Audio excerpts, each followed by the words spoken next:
Hi, everyone. I'm Dan O'Mani. I'm the Managing Director of InkHouse West. I'm really excited to host this panel today with these four reporters who have been generous enough to spend some time with us this morning or afternoon, depending on where they're located. And the topic is AI, and more specifically, how reporters are looking at coverage around AI. ChatGPT launched a little less than a year ago, end of November 2022, and somehow the hype has stayed real, with, NVIDIA's stock, I think, tripling from its low point, and tons of startups launching into the space. And of course, a lot of tech companies launching some version of an offering in AI or things like that, right? So we've seen a ton of activity. So before we dive in on the questions, I'll just hand it over to Sharon to introduce herself, and I'll introduce everybody, and then we'll get going. Thanks, Dan. Nice to be here. My name's Sharon Goldman. I cover AI for VentureBeat. Thanks, Sharon. Amelia, can you introduce yourself? Sure. Hi, my name is Amelia David. I cover AI for The Verge. Thanks, Amelia. Okay, pass it over to Matt. Hey, good morning, everyone. I'm Matthew Lindley. I launched a newsletter to cover AI earlier this year in May. Thanks, Matthew. And finally, Stephen. Hi, Stephen Ellis with Reuters, where I cover chips and NVIDIA and a lot of the hardware end of AI, but some of the software end too. Thanks, folks. And again, really appreciate y'all taking the time. So first question, I'm going to pass it over to Amelia for this one.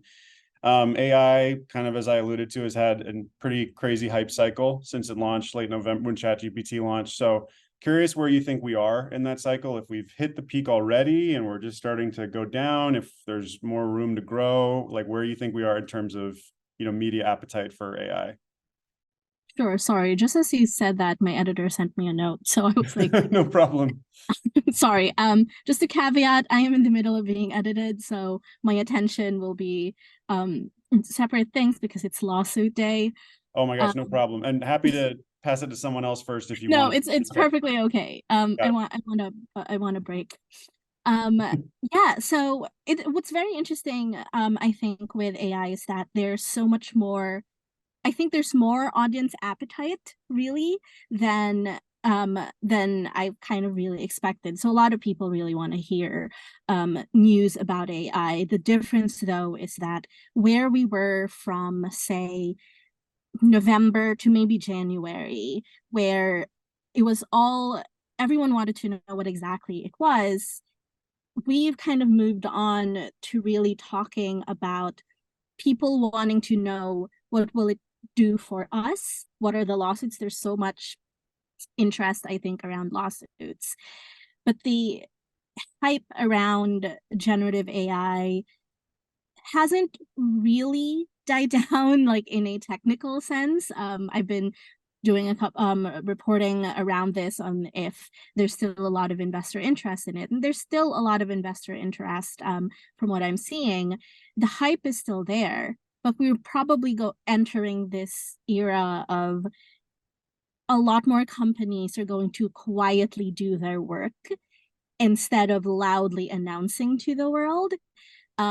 And for me as a reporter, I tend to prefer that, because at the very onset of this whole hype cycle, I was getting pitches for companies that I truly would never write about or did not really have a product or anything.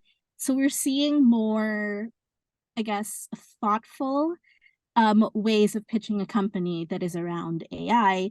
And we're also starting to see a lot more people really explaining that what they're doing is different, instead of just saying, oh, this is an AI company, because not everything is an AI company. And I've also been getting a lot more thought leadership around AI, which, because I cover more, the stories I write are more on the policy side. I've been seeing a lot of that, and I fully appreciate that, because that is what the audience really wants to know now. They are seeing ChatGPT. They know what ChatGPT is. They want to know now how it's going to affect their lives, how the government is going to maybe regulate it, and they also want to know, like, which celebrity is suing OpenAI now. So I think that's kind of where we are. We're just a little further from where we were. There's still a lot of interest, though. Do you think, just to double click on that, do you think that you and maybe, you know, other reporters have started to sort of like be less responsive to pitches that are like just throwing AI in there, and that might be part of why you're getting these little, no, like I more. mean, I've never really been that responsive anyway. Um, like I feel terrible about it, but when you get like 20 pitches for any AI company, I would maybe be able to read 3 of them. Like Yep. they just the reality of it. I Mhm. don't know. I don't think that's the reason why I'm getting more thoughtful pitches. Maybe, and I hope this is the case, people have started to realize that The Verge doesn't write about funding news and have stopped sending me funding news. I hope. I hope. That's good to know. Thanks, Amelia. Yeah, Matthew, if you want to go ahead on that. Yeah, I was gonna say I kind of disagree a little bit on that. Mostly because, you know, when I get pitched on an AI company, I try to talk to anyone and everyone because you literally never know what is happening at those companies. I mean, I think, for example, a couple of months ago, I talked to a company that's a CDP company. I'm blanking on what the acronym stands for, Customer Something Pipeline Company. And it turns out they were the first ones that I talked to that were using 2 foundation models in parallel. And they were one of the first companies that I talked to that were using agents in parallel. And this was months ago. This was like very, very at the very front of us actually talking about agents to begin with. And I think, you know, to your point, I think that it's sort of like the quiet work is happening, but because there's just a crazy amount of experimentation that you don't really know, it's really hard to keep track of how people are using these things. And the only way you really find out is just by like talking to as many people as you possibly can. You know, when you're talking about like hype dying down, like yes, like OpenAI and the rest of those things are sort of like kind of trickling into the background. But I think that it's sort of, there's a lot more rapid iteration and experimentation happening that I think maybe is a little underestimated. So what you're kind of saying is, at the end of the day, like it's sort of hard to suss out what's going to be an important story or source. So you kind of are trying to talk to as many folks as you can, and as you have those conversations, you understand what's going to be more interesting or helpful. Yeah, I mean, I think it's like I said, it's just changing so fast. I mean, I kind of joke it's like a 6-week sliding window of you know, what is and isn't new and what people are working on now and what people are focusing on right now. And like I said, like it's these people that are, you know, they show up at all these AI events that are all between 5 and 8 p.m. And they, you know, are talking to all these people. And so I think it's one of those things where there's a lot of creativity and a board engineer making some kind of like crazy good product can happen at any company, whether it's like a RudderStack or an OpenAI or like Alteryx or like, you know, you really just like never know because there's just so much power within these tools that like it's kind of, you know, greenfield, like everything is up for grabs right now. Yeah. You brought up power, which makes it a good transition to Stephen. You know, you cover the hardware side of things, and I feel like hardware has gotten a pretty significant boost in terms of media interest just because of how important it is to AI. So this question, you know, of the hype, is it still happening on your end at Reuters and covering that? Yeah, no, that's a great question. I've been covering NVIDIA for years, so it's been quite a sight to see a lot of people who couldn't even pronounce it a year ago suddenly become experts in it. But especially since NVIDIA itself, even when I started covering it several years ago, had been grinding on this technology for 15 years or more. But, you know, just to zoom way out, I feel like we're in a spot where, you know, AI is a technology. It's not a product and it's not a business, right? So I think what I'm looking at right now is companies starting to put these into products and how that will translate into business success or not. So, you know, I cover a lot of larger publicly traded companies. So I've seen Adobe, LinkedIn, Oracle, and its various enterprise software offerings start to weave AI-based features in. And so I'm pressing those companies. I'm like, hey, how are you adjusting your pricing to account for the cost that computes is still pretty expensive, right? Adobe's got kind of an interesting approach where, you know, there's a sort of generative credit every time you hit the button, and they're trying to keep a lid on costs that way. Other companies are taking different approaches, but I would say, you know, we're in what is probably going to be a really irritating part of the cycle right now, where companies are starting to develop products, they're starting to try to sell those products, and so reporters are going to go out and try to talk to those customers on background, find out if the products are any good, are they actually generating value. I mean, the Wall Street Journal had an interesting story about Microsoft losing money on Copilot even at the current pricing, and a lot of companies not feeling like the value is there at that price per seat. We're also seeing companies say, hey, for 2 decades, we've priced subscriptions on a per seat basis. Should we do that with software that's going to eliminate a bunch of jobs?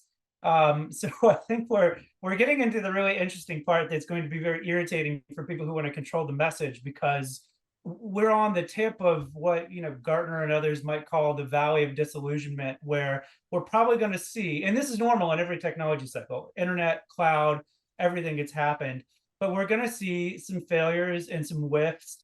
And, you know, the first take of this will have some winners maybe, but then some losers. So that's one part. The other part of the cycle I think we're in is we're going to start to see who really wields power here. And I know at Reuters, we've really been fixated on, you know, who controls the big foundation models that all the other parts of the ecosystem are going to build on. And it's very expensive to do that. It's not unlike, you know, cloud compute, where it's a big capital investment at this point, because it literally is a big capital investment to buy the underlying hardware to do it. So, you know, we also want to see where the power centers are going to emerge, whether there's going to be ones that are independent of the existing hyperscale tech companies. And for the so what that means for me with startups, I'm similar to Matt in as much as I still want to talk to everybody. It doesn't always mean that I'll write something about it, but I still want to talk to everybody. Because, for example, you know, startups are out there trying to figure out, hey, like, you know, one of the things we hear a lot about are issues with Amazon's foundation models, and whether there even is one, whether it's vaporware, whether their hardware is any good. I want to talk to startups who are out there selecting who to build on, and they can tell us a lot about the power centers and who's going to be around to build a viable business on top of. You know, just because you're not running that foundation model doesn't mean you won't be a big viable business. Obviously, we saw lots of businesses that essentially run atop AWS or Google Cloud. But, you know, so we're at a weird transition point where we've passed the initial point, at least I have at Reuters, where, you know, there's a point late last year, earlier this year, where it was like, I got a fever, and the only cure is more stories about anything that moves on AI. We're past that part. Now we got to see who's actually going to make money, who's going to lose money, who's going to win, and who's going to, you know, be sent back to the drawing board. That's really helpful. Thanks, Stephen. Sharon, do you have anything to add on that first question before we dive into the next one? Oh, I think you're on mute. Yeah, sorry about that. Yeah, I think for me, we are, as Steve said, coming to a little bit of a new stage. I still think the hype is very much there. Just look at the TED AI conference that was going on this week in the Bay Area, NYC Tech Week that's going on in my area in New York. You know, so there's all of that, but we're also getting, I call it sort of the less sexy stage of AI, where, you know, companies are really like, hello, we actually have to figure out how to get value here. I wrote a story, a Q&A with Goldman Sachs' CIO a couple of weeks ago, where he admitted that, you know, even after a year since ChatGPT has come out and they had early access to all of these tools, they have yet to put any of their use cases around generative AI into real production. Like, they're still experiments, even in something like code development. So I just think that says that, like, there's, you know, such tremendous excitement, but when it comes to brass tacks, a Fortune 500 company is not going to be putting something out there that, you know, that they're going to be really concerned about, especially in a highly regulated business like financial services or healthcare. So, you know, I'm particularly interested in, you know, a lot of different startups that are helping with some of these issues. You know, what, you know, the next question is around, you know, what stories we're really interested in, and that's where I would go. You know, I'm like, you know, how is it helping people create value? Is that sort of the, those use cases, those real world use cases are top of the priority list for you? Well, I was going to say that, definitely that's one, but, some of the other narratives that I've been constantly, coming back to over the past year are things like the open source debate, all the, to me, the stories around Meta's Llama and the tentacles of open source models that have come from that is one of the biggest stories of the year, maybe, eclipsing even ChatGPT just because of the amount of impact that it can have, and all the companies and enterprises that are taking those models and building on those and fine tuning their own data. And to me, that's going to have a lot of impact. So that's something that I keep coming back to. Issues around, like Amelia was talking around legislation and regulation and policy issues, and what Steve said around the politics of AI. I think that's also going to become really important and something I keep coming back to, because again, these are issues that every company is going to have to grapple with. They're not going to be able to just jump over that. So, the hype can still be there, but these sort of real world problems to grapple with are also going to be there, probably more so as we get into the valley of disillusionment. Yeah. In answering this first question, a lot of you answered the second question that we were going to ask, which was around like, what are the, as Sharon kind of said, what are the stories or issues you're focused on most? So I'll see if anyone has any further like additions there. And then maybe one interesting thing to cover is also, are there aspects of AI that you're really not covering, or that you're just like, the readers have had enough and we're not super interested in these stories? I mean, Amelia mentioned funding, which is probably more of a Verge wide comment, but curious if you feel like there's other topics we haven't hit on yet that are really important to you in reporting, and if there's any that are sort of going out of vogue or sort of not of interest to you or your readers. And I'll pass I it. would want to take Yeah, one on great. that if that's okay with folks.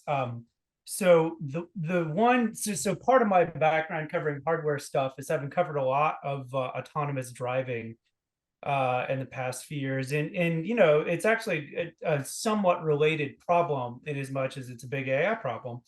And one of the things that really happened in that world was, you remember going on test drives with dozens of companies in 2018, 2019 and stuff like that, and it'd be, wow, look at this is amazing demo, I have to put my hands up here every once in a while, and it's like, well wait a minute, that 5% of the time that you have to grab the wheel is 99.999% of solving the problem, right? That last 5%. And I think we do see some similar things here with the large language model stuff, which is apologies, we got some kind of thing here. Problem. Anyway, so we see some similar things here where, there are problems with hallucination and with just retrieving accurate information. And, these are talked about as technical problems, but I really think that, to relate that back to the first question, these are the problems that businesses are having with it, right? Like, can you get accurate information? And I think one of the big, defining things there'll be two defining things that we're not talking about enough. Number one will be actually solving the technical side of the problem of how to make sure the models actually comprehend what they're saying, right? So that's a deep technical problem that the other folks in the call probably have more insight into, because it's more of a software question. But then there'll be the question of like, who's got the actual accurate data? So for example, if I want to know what the stock price of something is up to the minute, there's only a handful of places that actually have that data without a 15-minute delay. Reuters is one of them, if you pay the big bucks for the terminal-like product. But the more practical question there is like, will the winners of AI actually just be the people who own the systems that the data already lives in? And in a business context, that might be like your Oracles or your Salesforces, or the people that already have that data. And so are they gonna be the cores of those ecosystems? So I don't think we're really like pressing into those issues that seem to already be consequential for the actual business uses yet. Yeah, and that's interesting, because that feels like where experimentation meets reality, right? Like, this all sounds great until you put it in practice and realize whoever owns the data kind of owns everything, right? So that's why it's interesting to see these stories develop and see how it actually plays out. It's never quite exactly what people predict. Matthew, do you have a thought on that, what Stephen just said, or? You're on mute. Yeah, so I think that you know, when you're talking about hallucinations, for example, there's a ton of work happening. And again, like I know like a lot of the focus is sort of up here. And I think Sharon, you're probably with me here where we're sort of like one or two levels down, like focusing more on the like more technical elements of it and focusing more on the kind of like startup side of it, right? Like RAG, I think is a good example of retrieval augmented generation. So that technique for an example retrieve similar information from wherever it's stored, typically a vector database, to provide additional context of mostly instructions like how to do something and examples for how to do something. The killer feature of that is governance, like which is basically like where did this pull the source from? Not did it improve the prompt, not did it do a better job. It's like where did this come from? And if I go to a customer, I can tell them, oh yeah, this was in your 5th legal document in sentence 2, and your customer then suddenly has the confidence being like, oh, cool, yeah, great, okay, well, I'll check mark, sign off on it, whatever. So the hallucinations problem is like one good one where I think that the solution to it is maybe a little nonlinear, and that the solution for this, for example, is like maybe it's a governance problem. Like, where is that information coming from? Maybe it's a validation problem. There's a framework out there called Guardrails, which literally is like a wall that basically says like, hey, you have to give the right answer, and if you don't, I'm going to kick it back to you to get to try again. And so I think that some of the bigger problems that are happening here, and you sort of, again, the solutions and all the work on this, the challenge is you have to just like go to these AI events and talk to people that are working on them specifically, and go to all these conferences. I think there were like 6 in the last 4 weeks or something along those lines. And so it's sort of like, I think that you know, you look at the kind of broader coverage, it's like, oh, RAG is super cool, but it's like the nuance is like very important in terms of like what customers are looking for and the value that they're actually getting out of it. And so I think that it's a little bit more challenging to just sort of like generalize that out and abstract it out and say like RAG is a hallucinations solution. It's like, well, yes, but like, yes, but there's a ton of yes, but in AI instead of like a lot of, I mean, there's obviously a lot of yes, and, but there's a ton of yes, but in AI. And so I think that there's, you know, it's sort of like you have to kind of go a little bit further down the stack to see where work is happening on solutions for these like very general problems. You know, one of my favorite topics is that, but obviously, but like the frameworks, the developer frameworks, like Triton, no one talks about Triton. Triton is really popular. It's built by OpenAI. It's a mechanism for helping develop frameworks. You know, everyone talks about CUDA, but like there are tons of abstraction layers on top of CUDA. Like Mojo is a great example, right? And the work to sort of like abstract out CUDA and all that kind of stuff. And so it's sort of, there's sort of like a lot of like work happening behind the scenes that doesn't necessarily make it out of those doors and out of those conferences and out of those rooms, because it's just like I guess it's like not as sexy as ChatGPT or something along those lines, but for, you know, the people at all these events, it matters a lot. Oh, Amelia, you want to go first and then Sharon? You know, that was like something that I find like very interesting. It's like the more enterprise side part of AI, or like when you think about where we were with like cloud, where there was a lot of the consumer aspect of it that like consumers didn't really care about, but the people who were more excited about it were the enterprises, or the startups and the other companies that were basically supporting the cloud and that like entire ecosystem, which a lot of more consumer facing like publications don't really care about. And like that's something that I've been kind of really grappling with, because it came from a trade publication background where that is the type of thing that I find very interesting, where, you know, that's how I learned about AI in the first place when I was writing for Waters Technology. And so now that when I moved like with The Verge, the interest isn't there, but that's where the technology is going. That's where it's being exciting and actually getting very innovative, is finding ways within these like more regulated areas to really work. And that I find is interesting, because we're seeing that much faster in generative AI than we did with like the cloud, but it is building upon things that like the more now called traditional AI has always had. Like neural networks have had that before. Even like just traditional machine learning has always had that like more enterprise bent. So I think that's something that's been very interesting to me. And as much as I would love to write about those, I don't get engagement around it. My editors aren't as engaged, and that's like a thing that I feel more people should really talk about, because that's how the technology really gets to mature. Thanks, Amelia. Sharon, do you want to add to that, or add to what Matthew was saying previously?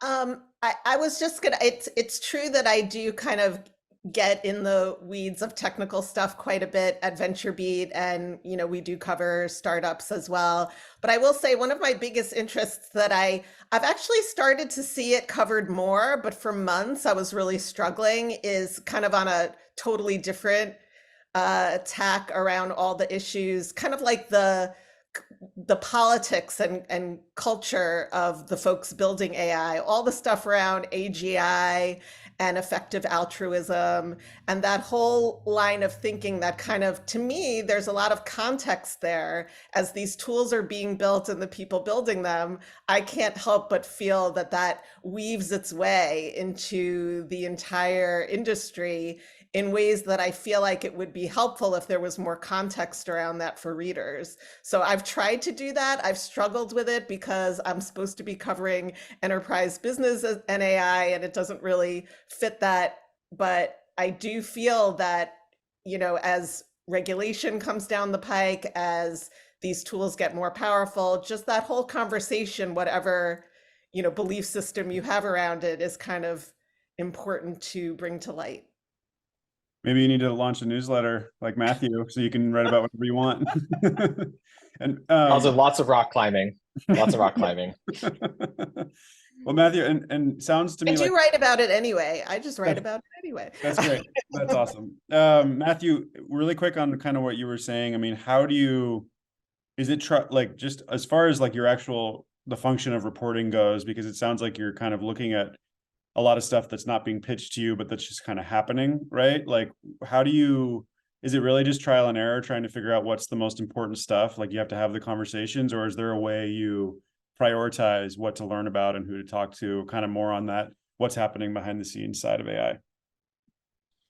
Yeah, I mean, I think it's a mix. So before this, I worked in analytics and data science for around 4 years or so, and kind of like a variety of different roles. So when we're talking about LangChain, for example, I'm a LangChain user, and like I know everyone is like, oh God, ChatGPT is gonna like take my job. It's like, no, like please write my stories for me. That would be great, so I can focus all my time on reporting. And I've been throwing myself at this problem for like 6 months now. I swear to God, I can't get it done. So if the Times can figure it out, great, good for them. But I think like a lot of, and one of my sources one time joked, it's like, oh, like you cover vibes in AI, and the way you get vibes is like, you call a ton of people, you talk to a ton of people, and so you figure out like what's everyone talking about that no one's writing about. I think the 6-week version now is like data quality. Like you talk to anyone who's looking at implementing these, like whether it's like fine tuning or RAG, they just like, the number one concern is like, is my data any good in the first place? Because it turns out if you jam like a gajillion instructions more generally into G3.5 Turbo or Llama 7 or 7B or whatever, the results are like but like if you jam like really good and like highly effective data, and you like sort of overfit it, but not like in a bad way, you start to get great results. And so that's an example where the only way you pick that up is by just talking to people that are working in it. So it's, and I mean, obviously there are all the communities. I'm in like freaking like 30 Discords at this point, but like, and there are all these like other communities. Dear machine learning Twitter, please move to Threads already. Like, for the love of God. but you know, again, it's sort of like I think we're all in the same boat where we're just like call, talk, and then spend like 10 minutes, the 10 minutes left writing a story. That's an interesting point. Yeah. I believe you meant X, by the way, Matthew, not Twitter. Platform formerly known as Twitter. Sorry, my bad. So jumping on to the next question here.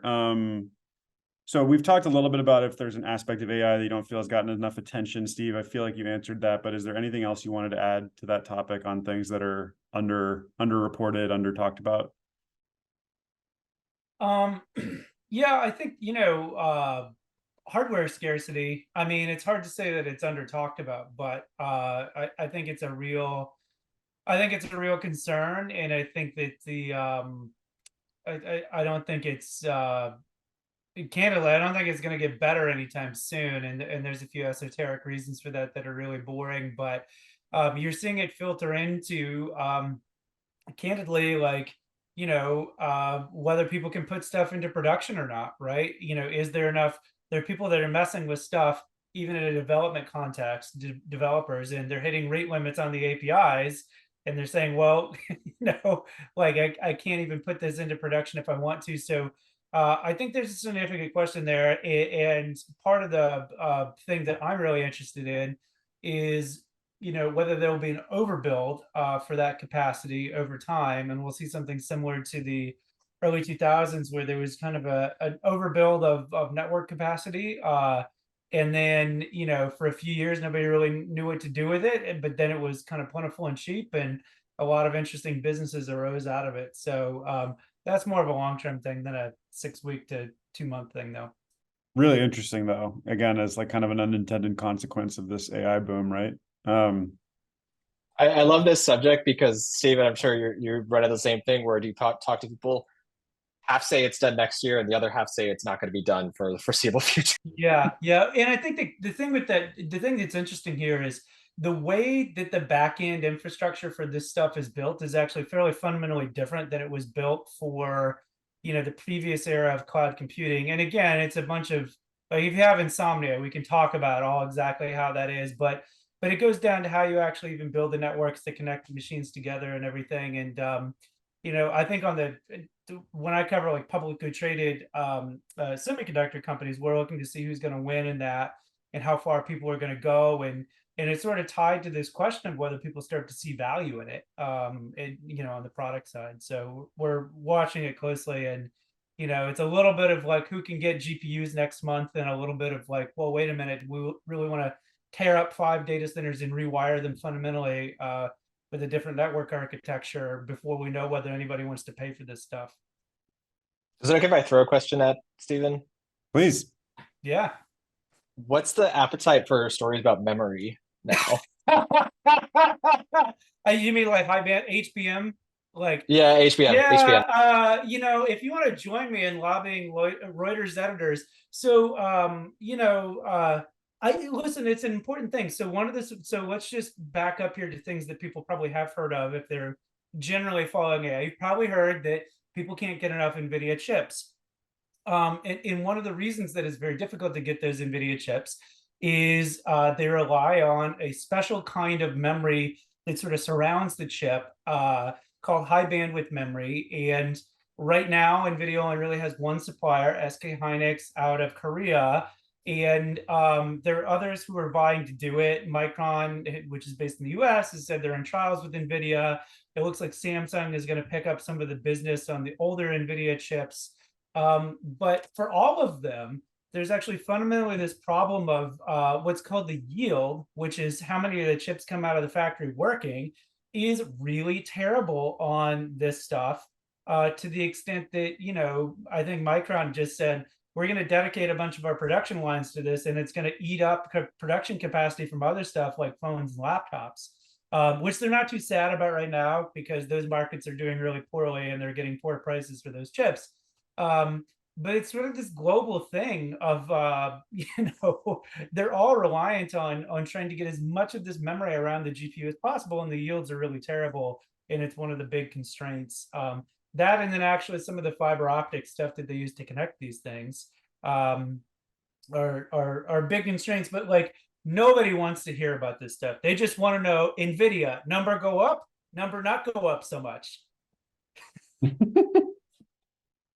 Thanks, Stephen. Okay, I want to jump to the next question, which is a little more, hopefully a little more silly. What is the worst pitch you've gotten as it relates to AI? It's probably hard to think of the worst, but maybe the most recent off-base one.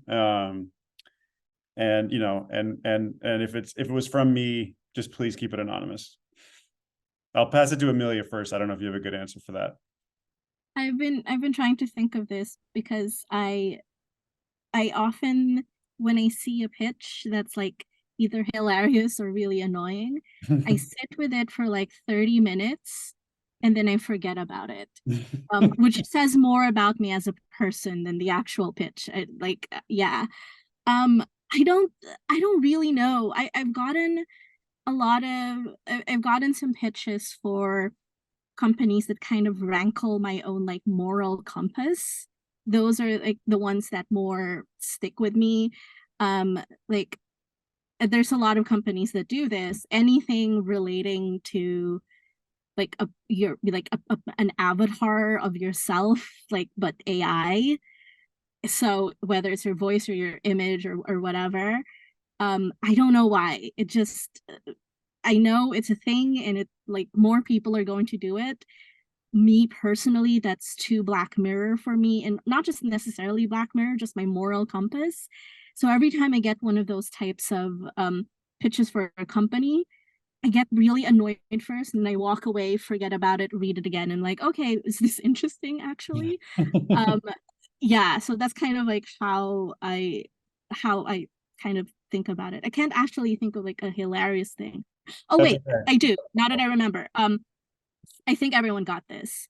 But there's one company that is basically doing generative AI porn.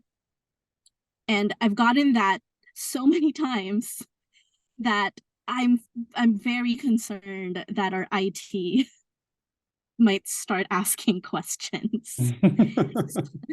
And I've actually pitched it just to see. And we're not doing it, but yeah. That's an interesting one. Yeah. We don't have any clients in that space. Sharon, how about yourself? So I don't have a specific one to say, but the point I was going to get across is when I get pitches that say, you know, you know, I heard you cover AI, or the pitch starts like, you might have heard that generative AI is a big topic right now, or something like that. Like when it's clear that they don't know who I am, that's when it like I just immediately delete it. I don't even know that I read those through because you know it's not going to be targeted to me if you know, and that's outside of the usual you know mishaps where my name is not included. It says you know name of reporter or something like Okay. that. But if it's you know if the first line just shows that they don't know that I actually really do cover AI and that I've covered it for over a year, then you know that I feel like is a big fail right up top. Yeah. There's also the clearly templated ones like dear Verge, comma the. Oh Like, God. what? It's not even me. That's the publication. That's not even the name of the publication. Yeah, so I get that, but you know, those I delete right away. I forget about those until I get them again. So And some of these have nothing to do with AI. That's just a bad practice in general. Matthew, how about Wait, yourself? I just want to, Leah, like one thing that I wanted to add, which is maybe like a little more specific is, and I'm sure everyone else here is kind of in the same boat, is I really struggle with like the studies coming out of these companies, right? So it's like, oh, we found that our, you know, 77% of developers are more productive using Copilot. It's like, okay, well, it's like, here's another company that used Qualtrics to run a survey that had, you know, a specific set of questions that were built out. And it's one of those things where it's like, it feels so actively replicable. that it's hard to see what the specific value of a lot of them are. And I have like a huge doc of like all these numbers that, you know, companies have collected and all this kind of stuff in case I ever want to like retrieve a number for a story or something along those lines. But it's sort of complicated because sometimes they, you know, it's from their customers specifically, which like there's a little bit of value there, but maybe the question's a little bit more muddled, and it's hard to kind of like, you know, use that as something really specifically useful. And so I think that like from a, you know, this is kind of probably from a more like broad pitch perspective, I find it really hard to find value in studies that pitches on studies. And so like I would encourage like people to be a little bit more thoughtful in the value they expect to extract from that, if the purpose is like earned media or something along those lines. Because I mean, these things add a lot of value to like the bottom of the funnel, right, for like sales and conversions and things like that. But in terms of like from an earned media perspective, like, you know, sort of think to yourself, what would be useful to a journalist, and like let's have that question for survey these customers, whatever. And also be like really clear about your methodologies. Like there's a ton of hand waving, which is kind of annoying, I think. So just like be like crystal clear about like how those methodologies are, because it's kind of like, I'm not gonna, I'll look, that's the first thing I'd look at to see like what the, like where this information came from. And so that's kind of like a little bit of like a pet peeve, like more specific thing. But it's also like, you know, if you're trying to kind of walk away with something here, and like I said, I'm sure, raise your hand please if you agree, but just kind of like you know, be a little bit more thoughtful from that perspective, because I do get a lot, and I'm sure everyone else gets a lot as well. Well, and I would guess that whatever's helpful for a like new business perspective is kind of by definition not going to be that interesting for media, right? Because like it's a very different, I mean, maybe there's a few things that overlap, but I'm sure a lot of what would be interesting for a reporter covering the space doesn't have nearly as much to do about like the data you might want to put in front of a prospect or something like that. So Stephen, how about you? Worst pitch? No, there's not a specific one as much as just don't try to give something old a new coat of paint and sell it off as, you know, the new thing. Like everybody on this call is smart enough to know the difference between this breed of generative AI that we really are interested in here and other flavors of AI. You can't package them together. In my particular world of covering chips and semiconductors, there's a whole world of little tiny chips that don't take up very much electricity, that are designed to sit in devices and do AI work. And it's not that those aren't important. The things that like they'll sit in security cameras, if, for example, in a retail environment, and try to recognize when somebody's picking something off the shelf and stealing it or something. You know, that's fine, but there's like 100 of those startups. If I wasn't interested in it before, don't think you can slap a new wrapper on it and try to pitch it to me again. And then ditto for any other things that are just sort of like, there's a lot of old database technologies that I wasn't super interested in before, and I'm not interested in them anymore, because you're saying that you're rebranding some kind of it's been called various things over the years, big data, business intelligence, blah blah blah. Matt's probably gonna go puke in the trash can if he hears me say any more of the names. But don't try to rebrand old stuff that I wasn't interested in before with a new coat of paint and think I'm going to be interested in it. Especially if But it has vector search now. It has vector search. Yeah, now. vector search. Yes, thank you. Yeah. But yeah, don't try to if you don't fundamentally have a Gen AI story, don't try to like jam it in there. Yeah, no, makes total sense. Okay, two remaining questions, and then wanted to save some time for the audience Q&A. We have a few questions pouring in, which we'll get to once we're done with these planned questions. So two left. One is, what's your take on AI regulation and what's happening in DC right now with prominent AI leaders? I want to pass that to Amelia, you first, and then anyone else who has a thought there. Sure. This is literally my beat. So I think what's very interesting with like what's happening with regulation now is that no one knows what's happening with regulation now, even the politicians. Um, like what's very interesting to me is that we keep having all of this like hearings and summits, and it's always the same people being invited, which is all well and good, fully understand. You know, you want the big companies there because they make the foundation models, but like we haven't, like the lawmakers really haven't learned a lot of things differently from the rest of us. And there are some proposals out there that do touch on something that's interesting or like would probably get passed at some point. I'm thinking about like Klobuchar's bipartisan like deep fake election ad a law or act. I think that's something that's very relevant. It might get urgently passed and things like that. But everything else around regulation of AI, they don't know what to do because they don't know how to treat this technology. And it can be argued, of course, that the lawmakers never knew what to do with technology, any technology in the first place. And that's kind of like where we are, interestingly, where there's so much conversation around passing regulations for AI, but I personally don't think we're not going to see any of it this year. And I think like the EU is probably the one that would make, actually get the ball rolling. They're not sure what to do. So we're going to be left with lawsuits that make the ruling. We're seeing that now with things like copyright. We're going to see that with data privacy and personally identifiable information. We're going to see the FTC probably, put a case against OpenAI.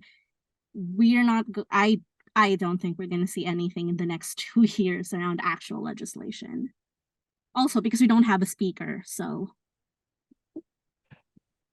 I would just add to that everything, I agree with everything Amelia said. And I would add to that when you see, just zoom way out, when you see Sam Altman put on a suit and go to DC and go on a charm offensive, this is a classic tech industry move of they know they're going to get regulated. So they scream at the top of their lungs, please regulate us. We need structure. And then they go and they, because nobody understands this, write the regulation. So right now what's going on is a furious effort to frame, what the boundaries should be and to sort of mentally provide a map to this in the minds of legislatures. I think the best analogy is probably the DMCA, right? That has governed, a lot of digital media, and Section 230, which is the thing that governed sort of moderation and stuff like that. That was all put into law when the internet was very young in the late 90s and early aughts, and was really sort of constructed by the industry in ways that they thought they would serve them. And I think people should think really, really hard about whether it's a good idea to allow the same thing to happen right now when we see where, Section 230, the way that these things are structured is how we have things like whatever that hellhole Elon runs these days is called. Like this is how we've gotten here. And so I think it's really important with a very powerful technology like this to think about it.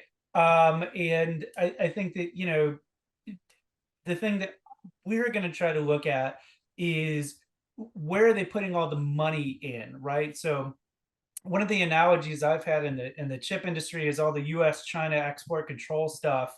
There was a huge void of technical understanding, right? And over the past 2-3 years, the semiconductor industry flooded into Washington, D.C.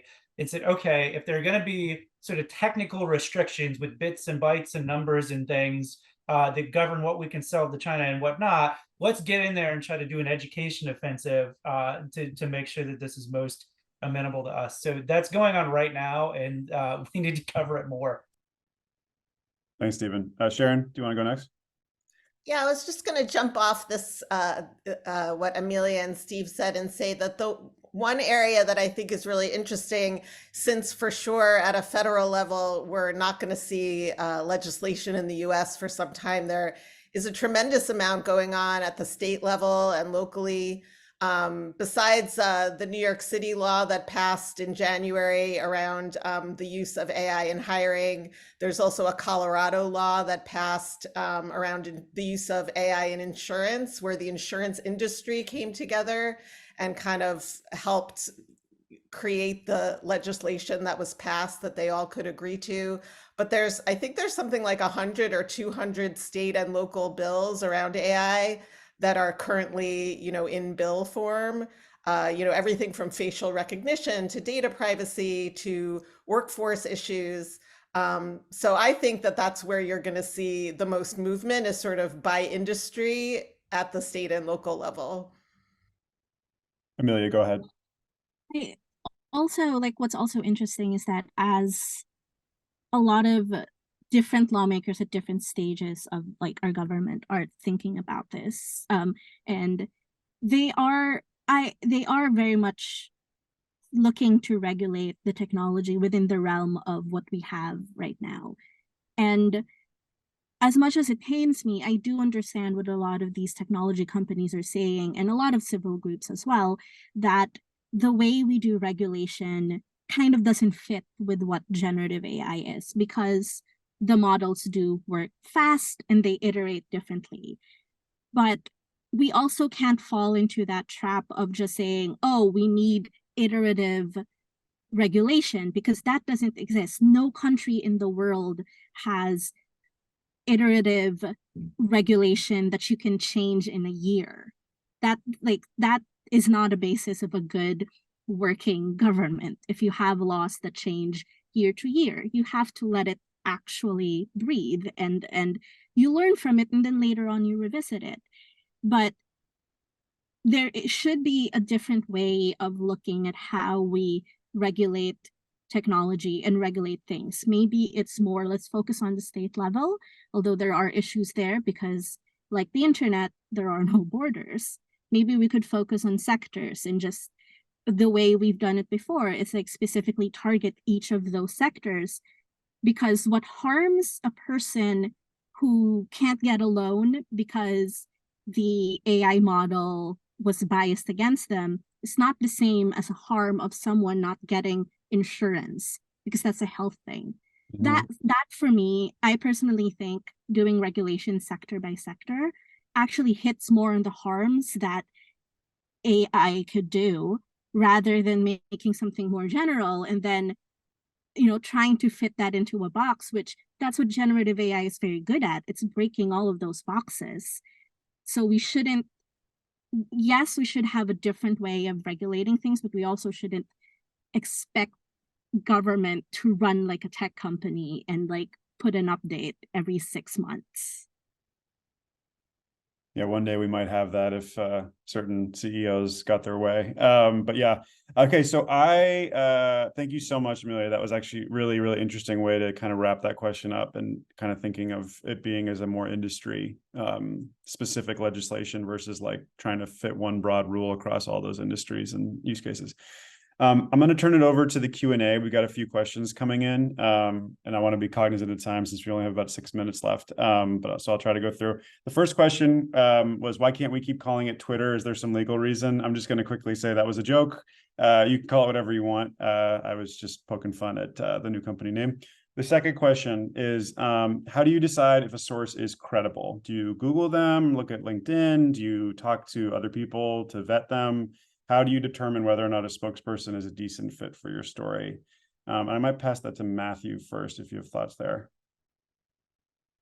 Oh, it's complicated. It really depends on what and where they're working on. I'm sure, like, Steven's, version of this is going to be drastically different than mine. I mean, I think it's like I said, it's sort of, in my situation, it's a talk to anyone and everyone. And I think that it's pretty clear like who is sort of like an end user and who actually has like some direct experience working on all of this technology. I think so. It's, you know, it's the like a technologist in charge of transformation of generative AI doesn't necessarily know how chain works. And that's probably one of the most important like subjects in AI right now in terms of the software layer. But I mean, if you, you know, if you're talking about like verifying like sources or anything along those lines, like, you know, most of these people, like their names are on papers, right? They're on archive, if they've worked in it, especially if they have an academic background. And the majority of these AI companies hire out these PhDs, and so you can, you know, it's very easy to verify like, you know, what level of experience they have, and on it, and also it's like, you know, if you're talking about what companies are relevant, if it's just, you know, what are the products they're working on. Steven, you know, you mentioned the inference chip market, which again is kind of bonkers and ballistic, right?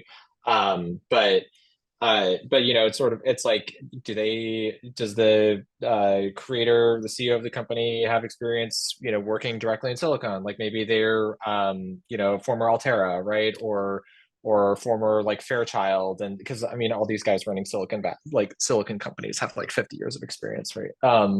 But I think it's like, I think it's pretty easy to verify, at least for me specifically, like who has direct technical experience, and then plus they can, you know, you can check their GitHub, or they can show you the product or something along those lines, or Hugging Face, like you can check what kind of contributions they have on Hugging Face.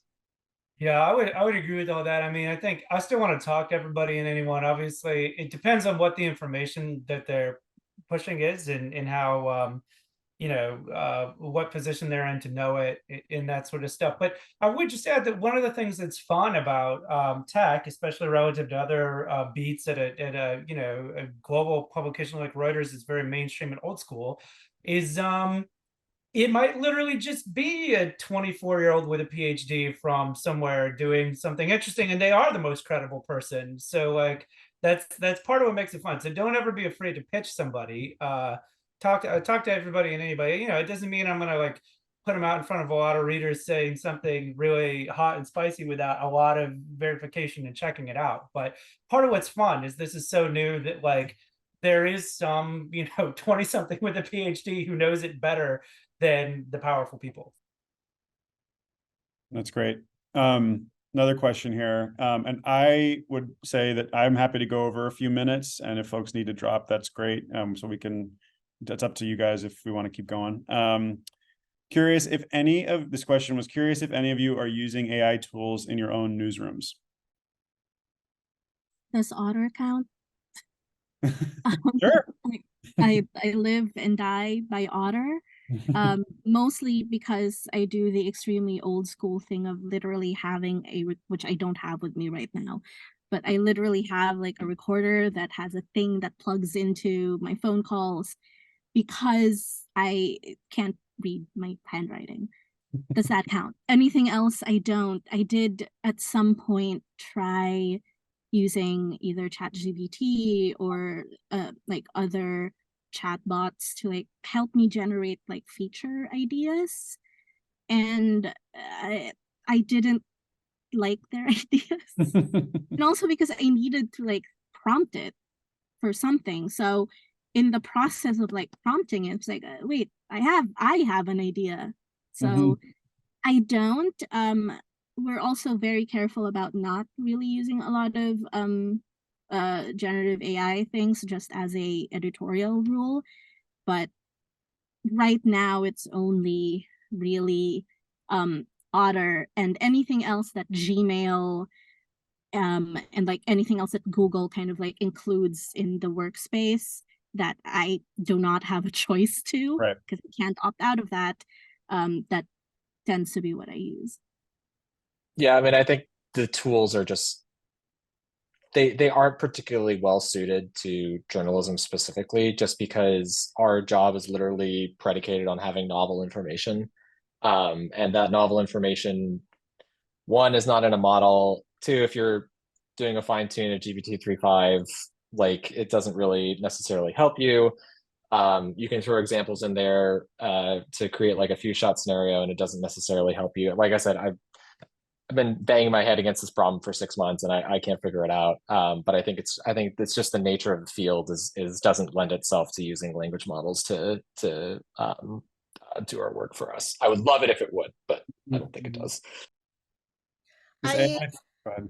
Sorry, I Shilpa. use, I use image generators. We have a very small team at VentureBeat, and we don't have an art director or anything like that. So sorry, I have to close Slack, but I use Midjourney quite a lot. I have mixed feelings about doing that, but I do use it. It's fabulous, and it really, really helps me. I have, I've tried to use language generators like ChatGPT in my work. I agree, it just doesn't work well for me. I find it pretty useless actually, but once in a while, like if I have a sentence that that's something very generic that I need to find a different way to say, sometimes I will plug that in and see if it can come up with anything, another way of putting it. And I might take an idea from that. I've kind of, sometimes I've summarized transcripts that way. Sometimes I've fed transcripts in just to like a very deep transcript that's very long. I might have it summarize it for me. But as far as my own writing, I haven't found any use case that works for me. And I would just add one wrinkle. So Thomson Reuters has built a sandbox version where we can actually feed unpublished material to it because it's within our firewall. But the only thing so first I can write fast in these things because I'm a wire service person, and that's part of why I get paid. But the only thing I really wanted to use it for is like, a 10Q for a publicly traded company drops. There's always a bunch of stuff in there. I'm always in a hurry. I wanted to read the thing and tell me anything interesting. And it's useless at that. It doesn't have even an editorial assistant who's like a college intern who I could say, listen, these are the things we kind of care about. Funny business in the accounting, new lawsuits. Like I could tell them 5 things that they're smart, they could go read it. It's not even to that level of a good college intern who's helping us out as an assistant yet. Not even there. I agree with Amelia that the AI tool that has helped me the most in my reporting life is Otter. It really is. When I think of just a few years ago, how I used to hand type my interviews, that was before I used even something like Rev, or I used to hire transcriptionists to do that for me. And now it can do it in real time, like at an event even. I mean, it's just changed my life. It's just brilliant.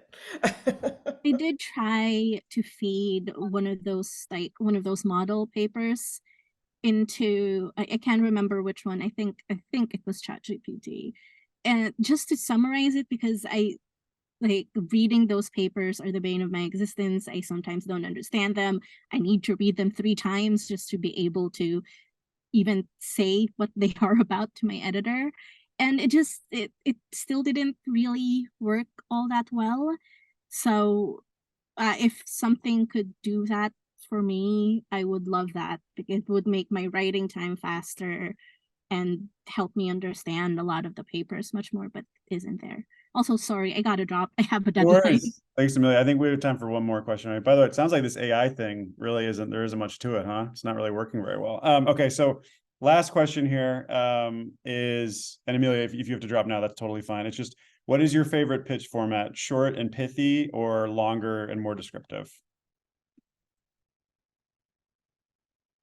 That's a good question. I think it depends. If you had to pick. If I had to pick, I'd like it to be long, like midway in between, but having all the essential information and leaving out all the stuff I don't need. I'll give you my preference, which is a comms person who's already spoken with me to understand what I'm interested in, and knows what I'm looking for and is taking the time to do that. Then give me 2 sentences and a headline, and I will know whether I want more, and I'll ask you for more. And if not, I'll say, this one doesn't sound like I might ask a question or 2 just to make sure it's not for me. But I think the key thing is I prefer them short and pithy, but with enough, context where I've spoken with the person to know if there may be something there I have some interest in, just so I don't miss anything. Do you think like it's sort of like to say, I think you'll be interested in this because of this, you're like, just cut that out. Like, I'll know if I'm interested in it just by reading what you're actually proposing. to Yeah, me. I just say I've got a company that's doing X, Y, and Z. And I think the people who take the time to chat with us, I mean, they know one of the things at Reuters is we kind of have to have a stock ticker symbol in there, either because it's a former person from there, or and there's other reporters like our venture capital reporters who don't always require that.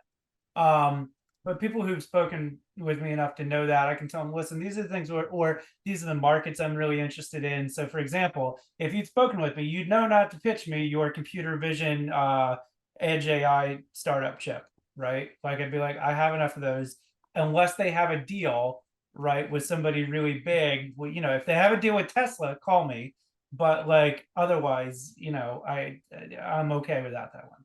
Yep. Matthew, how about yourself? I mean, honestly, like it kind of goes back to